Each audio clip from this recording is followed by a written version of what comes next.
ಧಣಿ ಊರಿನ ಜನಕ್ಕೆ ಗುನ್ನ ಕೊಟ್ರೆ ಯೋಚನೆ ಮಾಡೋ ಹಂಗೆ ಕೊಡೋ ನೀವೇ ಹಿಂಗೆ ಯೋಚನೆ ಮಾಡ್ತಾ ಕುಂತಿದ್ರಾದ್ರೆ ಅಂಥದ್ದು ಏನಾಯ್ತು ಹೇಳಿ.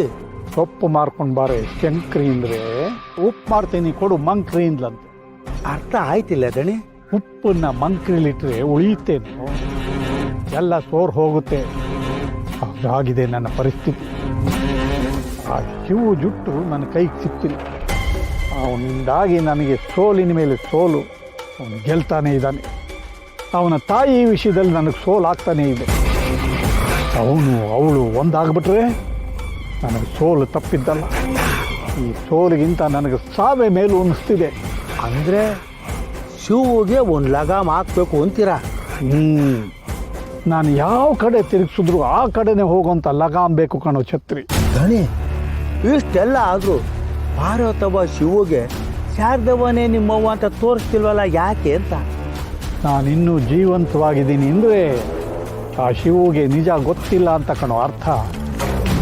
ಆ ಶಿವು ತಾಯಿಗೆ ನಾನು ಎಷ್ಟೆಲ್ಲ ಅನ್ಯಾಯ ಮಾಡಿದ್ದೀನಿ. ಶಿವು ನನ್ನನ್ನು ಸುಮ್ಮನೆ ಬಿಡ್ತಾನೇನೋ?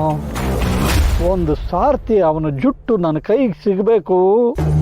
ಆಗ ನೋಡು ಈ ಮಾರಿಗುಡಿ ವೀರಭದ್ರನ ಅವತಾರ.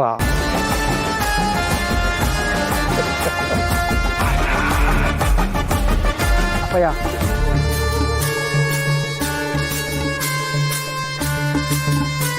ಅಪ್ಪಯ್ಯ ಒಸಿ ಮಾತಾಡಬೇಕಿತ್ತು. ದೊರೆ, ಬೀದಿಲ್ ಮಾತಾಡ್ಬೇಕಾ? ಮನೆಗೆ ಹೋಗಿ ಮಾತಾಡೋಣ ನಡಿ. ಅಪ್ಪಯ್ಯ ಅಪ್ಪಯ್ಯ, ನಿಂಗೆ ಹೇಳ್ದೆ ಒಂದು ಕೆಲಸ ಮಾಡ್ಬಿಟ್ಟಿವ್ನಿ, ನೀನು ಕ್ಷಮಿಸ್ಬೇಕು ಅಪ್ಪಯ್ಯ. ಪಂಚಾಯತಿ ವಿಷಯನೇ ಅರ್ಗಿಸ್ಕೊಂಡಿದ್ದೀನಿ. ಇದಿನ್ಯಾವುದು ಹೇಳು.